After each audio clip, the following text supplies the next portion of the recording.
Good morning. It's a cold and chilly day here in Southern Oregon. Perfect time, perhaps, for us to spend some time thinking about long-term economic growth. Now, today we're going to be thinking about long-term growth, not the kind of growth where the Federal Reserve or Congress is trying to stimulate growth in the short run to correct a recession or to stop inflation. No, instead, what we're talking about is positioning a country or a region or a state to grow their economy in a sustainable long-term fashion. Now, to do that, it's really dependent on scarce resources. Having a set of scarce resources allows that country to develop economic value, to sell it, to improve their income and their standard of living. And in order to improve your economic growth, you need to increase those scarce resources. Let's take a quick look at the list of scarce resources just as a quick reminder. So, for instance, here are four of the key scarce resources that countries need in order to prosper. One is natural resources, and that's a big, broad category that includes land, but also precious minerals, forests, arable land, all of the things that go under the natural sort of rubric. They also need labor, and in our discussion we've talked about labor as being sort of warm bodies, people who can do things to add economic value. There's no mention in labor of whether those are skilled people or trained or unskilled. That comes in the third item. Skills and experience added on to labor, leverage labor, and that allows then a country to use those warm bodies much more productively and to create economic value.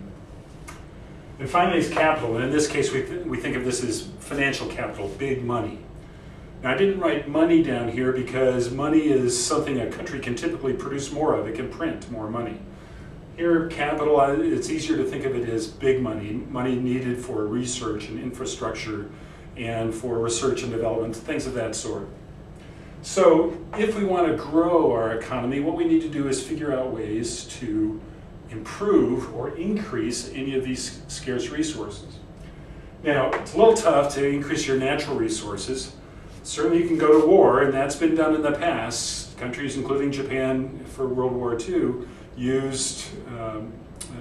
went in a war of occupation and in order to capture more scarce resources, including oil.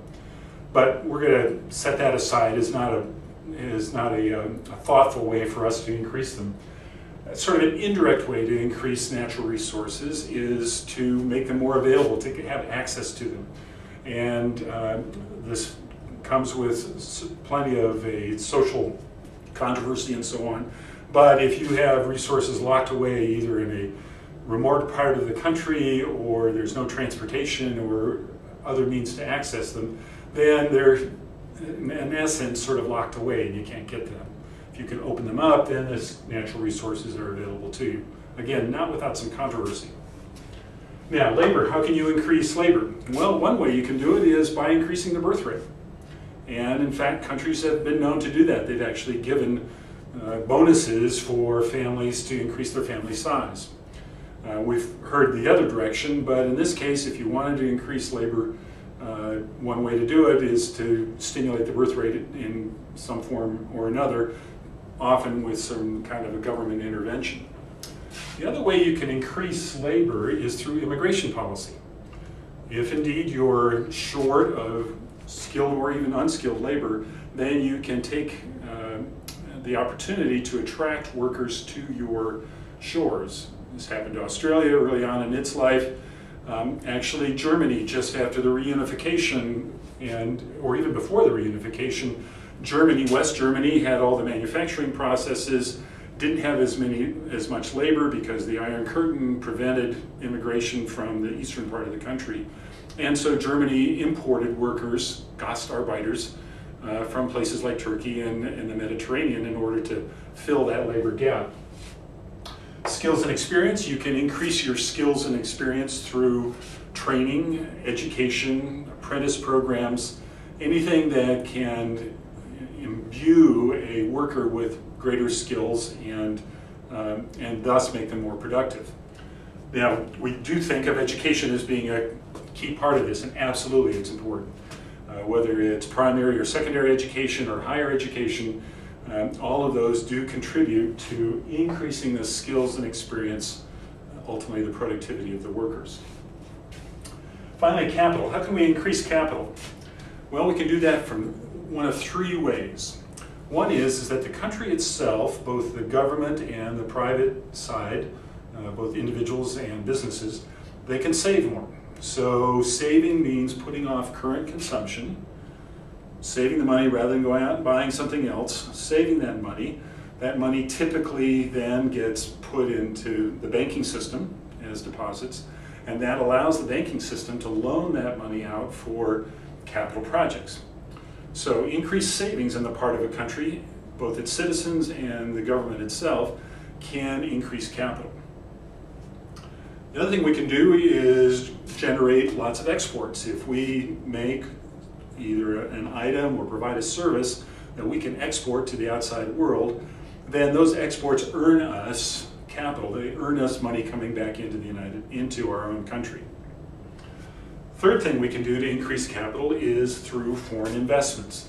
If a country is willing to allow foreign investors into the country to invest in the country, to buy stocks and bonds issued by the country or by the businesses, or to invest in real estate, or any of a number of ways, if the country allows that to happen, then capital flows into the country and that increases the capital stock, increasing that scarce resource.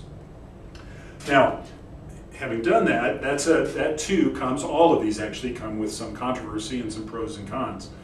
A number of lesser developed countries early on, say 20, 30 years ago, were very wary of foreign investments. Reasonably enough, there is a strong pattern of exploitation on the part of the outside moneyed interests coming into a country trying to extract natural resources or to use the labor very cheaply, and in the meantime either exploiting the country or imposing big changes on their culture. So countries have been cautious about allowing foreign investments.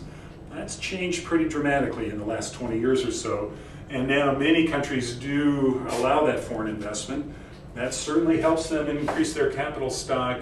It comes at a price, however, in terms of being able to hold on to your culture, have sovereignty over the use of your natural resources and so on. So it does come at a price. So that's how those are ways that we can, in general, increase long-term economic growth. If we can increase one or more of these set of scarce resources, that makes it easier for us to produce economic value, to increase GDP and our standard of living. I'd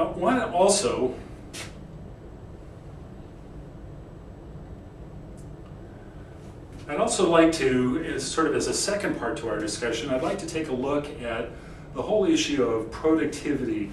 And we're going back here and talking about labor and the skills and experience and how to make things, those sort of resources, much more productive. So now we're talking about productivity.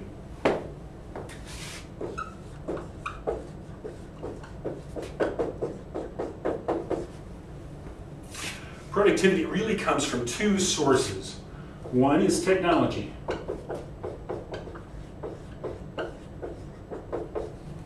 If we can provide, especially our workers, if we can provide our workers with technology, it will extend their ability to create economic value. This could be machines on the assembly line back in Henry Ford days. It could be computers. It could be a more automated agricultural equipment for farming. It can be a whole range of things. It's not just chips and bytes, but it certainly does include computers and things of that sort. So technology typically can boost productivity if it's available to you, if we can use it. And often it requires either capital to acquire it or some skills and experience just to have it and to know how to install it and maintain it and so on. But nonetheless, it's really important. The other increase to productivity comes from human capital, and this is a classically economics term that's kind of like a financial capital, but instead means capital based on humans. And it has several different parts to it that we need to consider in order to improve long-term economic growth. All right, let's erase this. So, human capital. What is it made of? Well, first of all, it's made of labor. Those warm bodies that we talked about.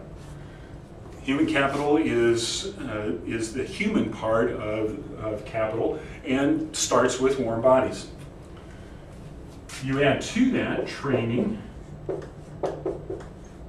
and that can include education. And that training and education makes those warm bodies, that labor, more productive. It adds to their human capital.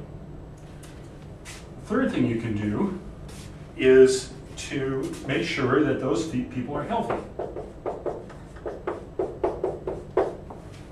You want to make sure that your workers are healthy. This is important for two reasons. One is the direct one.